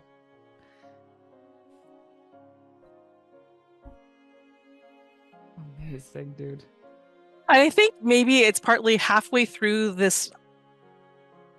I want to say tepid pocket. I played bass for tepid pocket in college. When she remembers she has that the basket from Bethana, and she pulls out of her sleeve a cheese blossom for you. Oh, is this a cheesy blossom? Oh my. Couple of food wizards over here. Enjoy. We just walk in munching till we get there. Yep. Oh my God, dude. Oh my God. So you find yourselves all together at the Rusty Dragon once again, where the drinks flow and the food. Yeah, I'm going to say for the most part, and for the ease of bookkeeping, that particularly since both Natalin and Moa either make wages or pay rent to live here, and the rest of you are in good standing, that you don't pay for food and drink. That is the Rusty tits. Dragon. I love that. Unless you do something to sour your reputation, Or get thrown out another Who would window, do that? Moa'Kee.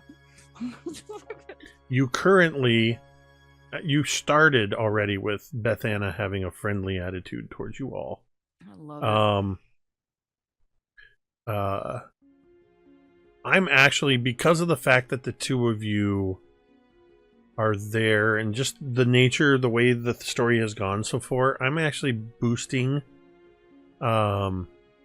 Bethana's attitude to helpful. We got a boost. We are helpful. This is our first boost.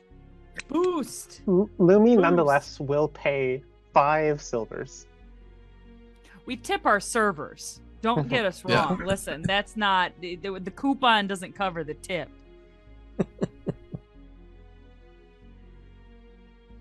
So is there any special conversations, or are you guys just filling out the rest of the day before you begin another adventuring day? I would say think- Velynia is drinking, which is rare for her. She's not drinking to excess, but she is drinking. Which I think is maybe the first time you guys have seen her drink. I think And that I Lumi's think- a little bit of a lightweight and probably is already like a little bit like has like the little like drunk bubbles happening above her head right now. And I think Natalin notices that Velynia is drinking. Mhm. Natalin, of course, thinks there's a reason for that. So there's a lot of awkward silence between Velynia and Natalin. And probably also with Natalin and Lumi, because Natalin can't look Lumi in the eye. I can't imagine that Lumi that can't look tipsy Natalin Lumi in the would eye be either. quiet. They say, what are you looking at? Hey, What was that, Hey! Tamiko? I said I couldn't imagine that tipsy Lumi would be quiet about anything. I'm actually imagine. I think that Lumi is playing a game of cards with Millie, and is like a few drinks deep at this point. She's losing. She's not very good at these games. Millie's got many years of experience of knowing all the hands that you got to deal with and all that stuff. And I think Lumi will exclaim a little too loudly, like, "Ah, you beat me again!" She slams her cards on the table. Oh, Moa, real quick before I forget, and have another one of these. And Velynia like taps her ale, and she would dig into her pouch and she would pull out the goggles, and she would pull out the wand, and then she'd be like, "Oh, and how big was the shield?" Because fucking Kaeryn gave me shit earlier, and I didn't think it was anything like that. I didn't think it was like anything huge. I didn't think it was a tower shield. What is it? How big? It's a steel shield. God damn it. Well, Leaning I forgot I into the had it. I booth, put it on yeah. my back, and I forgot I had it until I laid down. I was like, what is Yeah. this? It's so stiff. It's not a buckler. I bring it out, and it's, I'm like, here you go. it's a full-on shield. Okay. Moa, here's all these things. You can do what you will with them. I don't have any need. I can look him over. And Moa's not getting drunk tonight. He's having a sip or two. He's not drinking. He's knowing that we're probably going to go down in the hole tomorrow. So he's Can't drink. I got hole tomorrow. Yeah. I've got hold of I got the undone hill tomorrow. Who are you, and what have you done with our lovable buffoon? I guess I would probably eventually, before I get too schmammered, talk to Natalin. I'd be like, Natalin, do you need something? No, but I can go get you something if you need it. And I she's wasn't not ta- looking at you either. I wasn't talking about a food stuff, dear. You keep looking over here and you're making it weird. I'm sorry, Velynia. And then she purposely looks at like Millie. And Velynia at this point grabs her drink. She stands up. She takes Natalin kindly and gently and friendlily by the elbow. Said, "Come on." And she like pulls her away from the table and she like brings her somewhere private.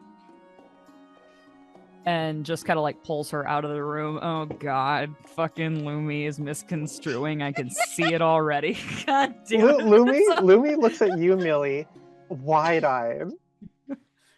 Look, And to make it so worse, concerned, Velynia takes her yes. like in the back. Sorry, dear. Do you not want to play gin anymore? We can change it up to 5-car Monty. One-eyed Jackson, Joker's wild. Oh my god. One-Eyed Jackson, King with the Axe. Let's go. she's having a hard time right now. She's just kind of got hit in the face with this. As she like looks back at like the games that we're playing and goes, yeah, sure, yeah. Mm-hmm.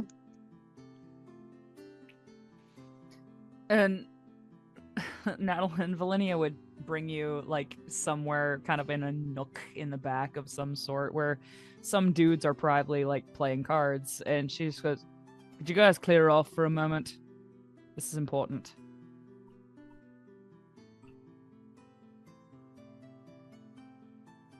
and she would hopefully wait for them to scram.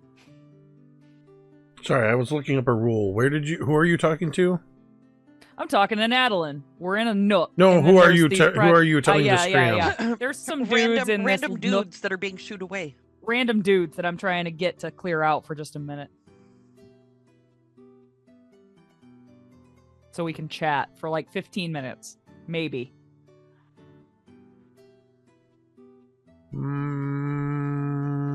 Yeah.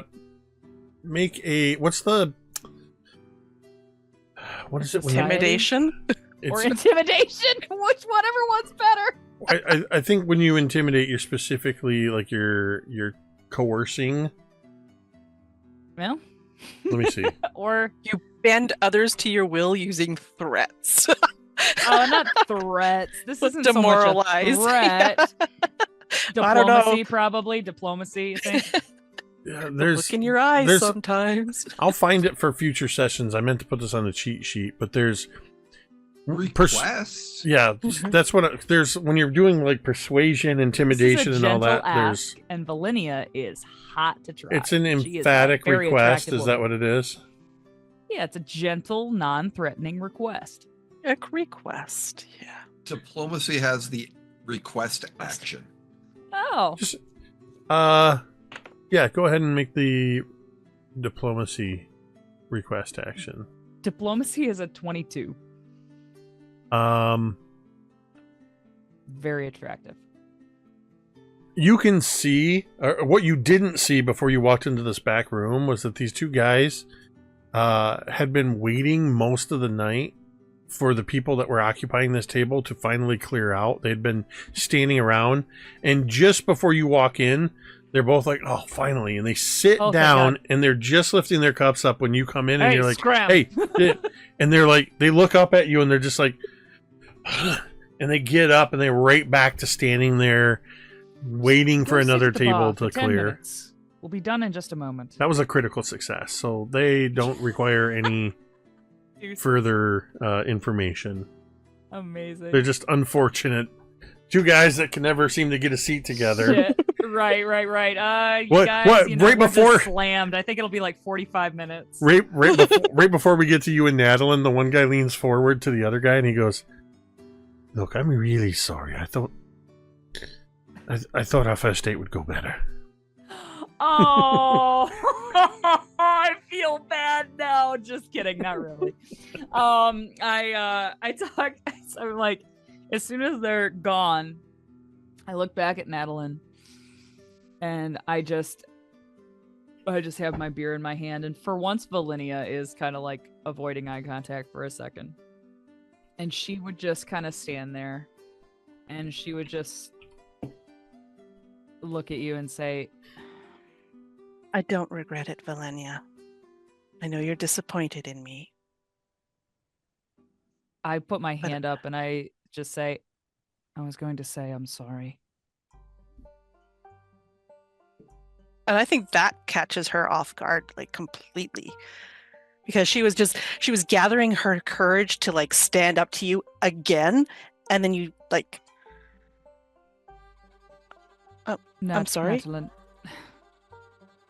That's what I said. I'm sorry. Natalin, I wasn't fair with you.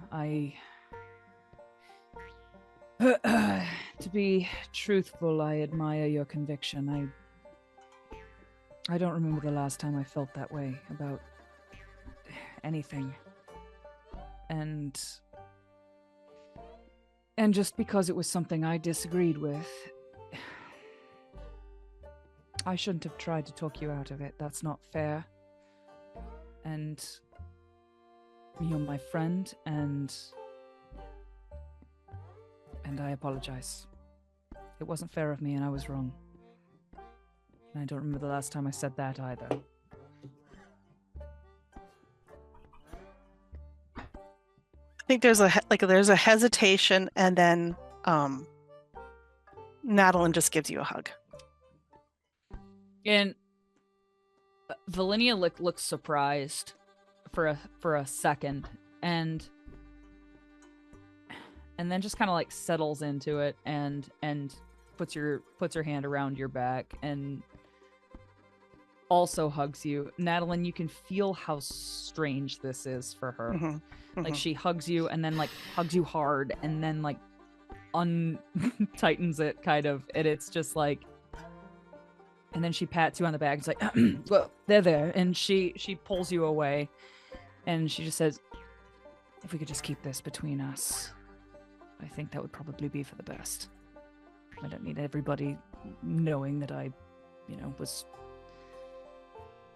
wrong about everything." By the way, did I tell you that contract was like for this life and the afterlife and like so much more than we were going to like volunteer to those ghouls? I think like there's so much emotion that's passing by on Natalin's face, and she's just like dumping all this stuff on her.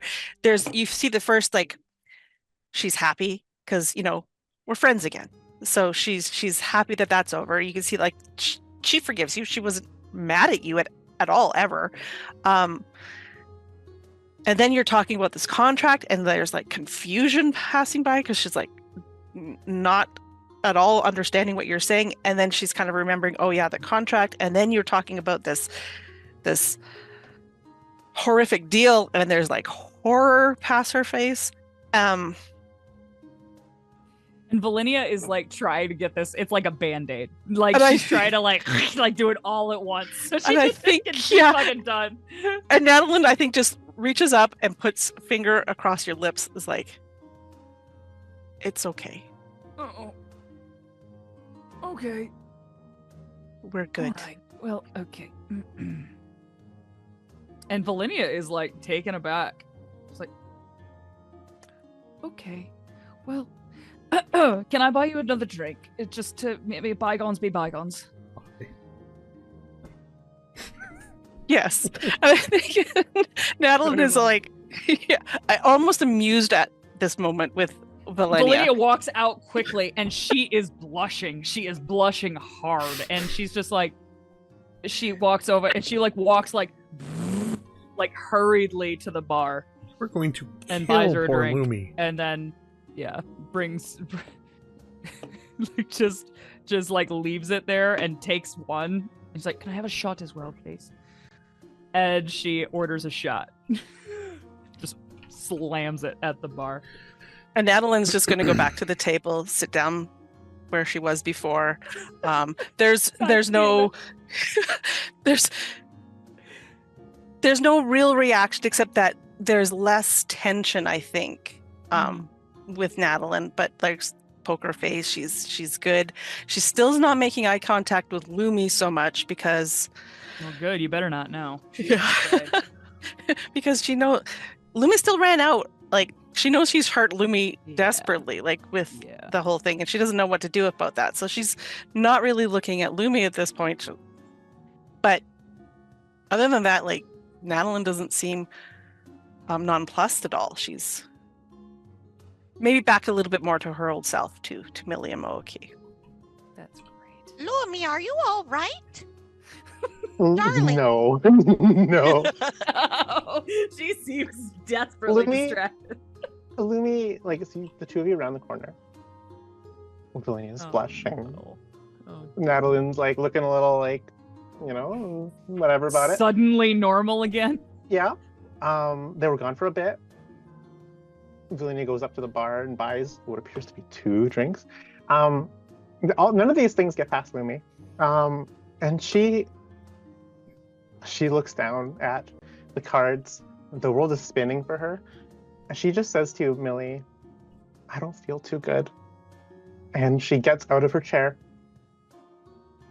And she just leaves. Oh, God. She leaves the less rusty dragon. She goes out the back door. And I think that she drunkenly makes it back to the cathedral, sobbing. Oh, God. Oh my God. Drunk sobbing Lumi is going into the cathedral like freaking Zaddy's gonna be so mad at us. Zaddy is so pissed. We got her shit-faced. We got her high. We got her all upset. She's hanging out with the wrong crowd. Yeah, I think Natalin does not does not notice. She notices Lumi disappearing. Like Oh. Natalin's like hyper aware of what Lumi is doing, even though she's not looking at her. That's why she's not looking at her. Hyper aware. And then when Lumi just kind of gets up and leaves,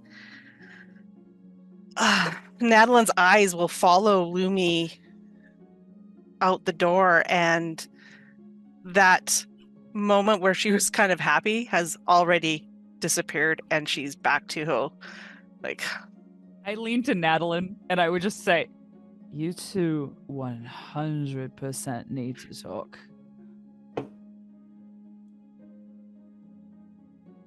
I don't think she wants to talk to me. Not now, but soon. Before we go back into the hole. Oh, are we going back into the hole tomorrow then? Shuffles. Fuck yes, we are. We're gonna go kick the shit out of that hole. Good deal, good deal. I'll pack us some Hot Pockets. Shall I deal you in? Please. And Velynia like puts a stack of coins on the table. I say, "Oh, playing for money? Well, I never play for money, dear.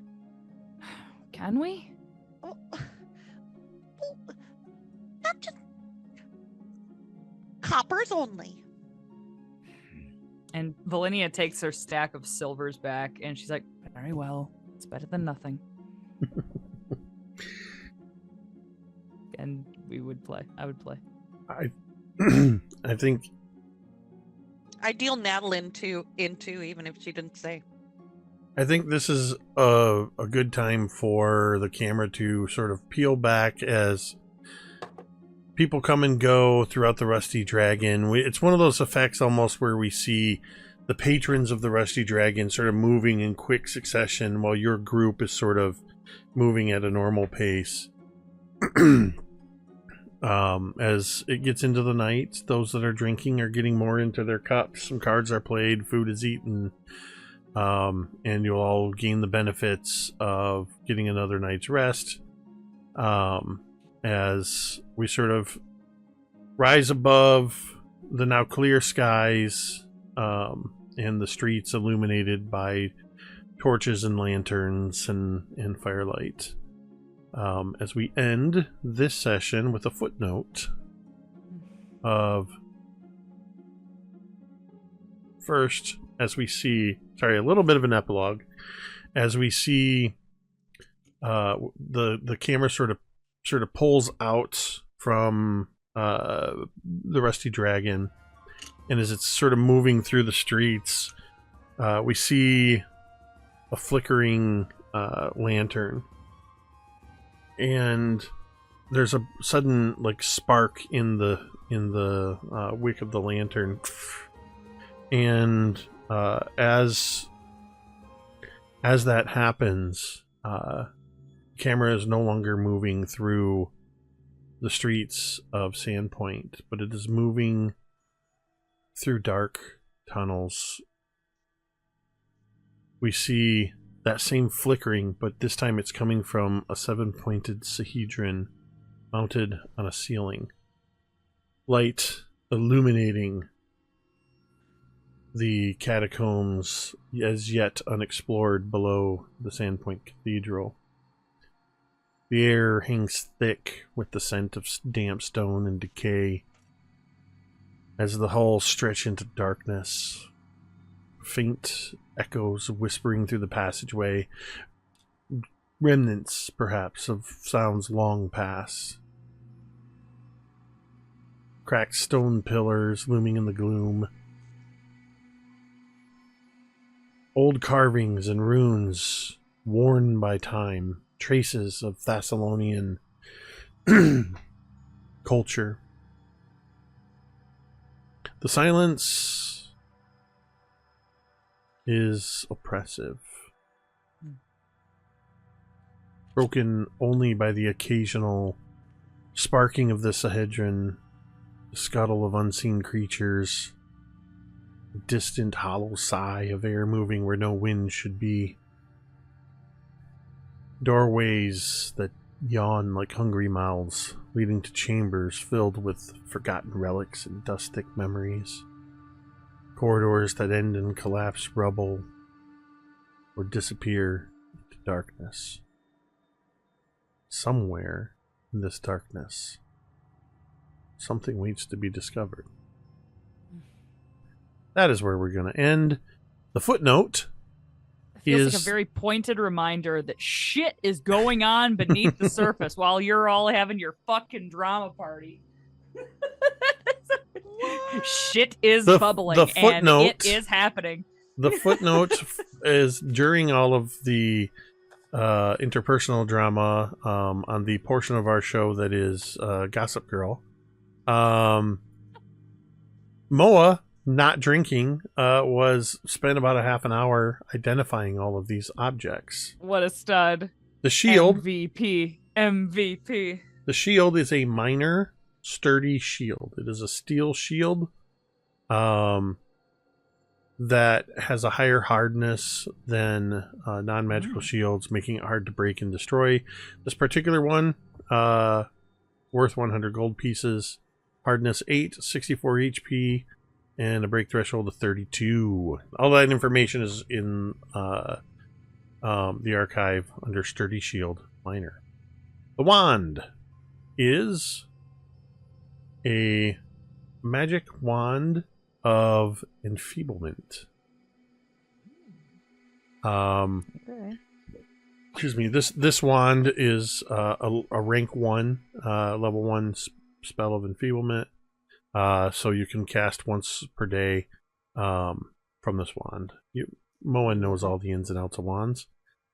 The final item, probably, I'm imagining probably most useful for one of a couple people. The goggles are a pair of obsidian goggles. They have sleek black lenses that, when you put them on, they somehow make everything seem more brightly lit. While wearing the goggles, you gain a +1 item bonus to perception checks involving sight. You can activate them once per day, and for 1 hour, gain dark vision. Those are worth 150 gold pieces. Ooh. The wand is worth expensive. 60. So you now know what your magic items are. And while I did not make these are an actual item from the module. They are 100% Vornook's goggles. Thank you, God. When you described goggles initially, I was like, oh, okay. Yeah, it's the first thing I thought of. Crisscross applesauce. Yeah. And given that this is the same world, this would be something where only audiences might catch this Easter egg. I'm going to say that these are actually a pair of Vornook's goggles. Not just reminiscent of. These are actually a pair of Vornook's goggles. So why did a Ghast have Vornook's goggles? That begs that question. Oh no! Shut up! Shut up! If you want to know what we're talking about, there is 105 sessions of Scribes and Scrolls over on YouTube. All right. With that, I want to say a huge thank you to everybody. Of course, all of the support through bits and subs and all of that good stuff. We always appreciate that. A shout out to everybody just hanging out in chat. I love seeing all of the activity in chat throughout the game, even if I can't fully participate in it. Thank you to, I don't think he's here anymore, but to Bill freaking Roper for giving us Zaddy. Zaddy! And just the biggest appreciation and thanks for all of you players. This game has exceeded my expectations so much in these first 8 sessions. This is not the game I thought we were going to have, but it's the game you all want. Exactly the game I thought we were going to have. It's Moa's when you fault. gave me the list of people, I was like, oh, okay. Okay. What was fault? Sorry for sparking intra-party conflict. I'm sorry. Bullshit. No, you're not. No, You're I love everything about this and just all of the where some players might go, oh, you know, if Lumi saw Natalin and Velynia together, she might misunderstand. And Vi's over here going, oh, Lumi saw this and she does misunderstand. She misunderstands. She misunderstands so hard. I like to imagine that this is the high fantasy show that's on the CW. So it's got a lot, you know what I mean? So it's got a lot of the inner character romance and relationship stuff, and With, and I am here for it. Halloween Town for some reason, and like Christy Carlson Romano and like random actresses from the early 2000s. Yep. So with that, I want to say a huge and appreciative thank you to these incredible players, Vi, Kaeryn, Tamiko, Cari, and Jay, without whom this would just be me hitting on myself for a couple of hours. With that, we're going to go ahead and end this stream the same way we end every stream, and you can say it with me if you want. My party.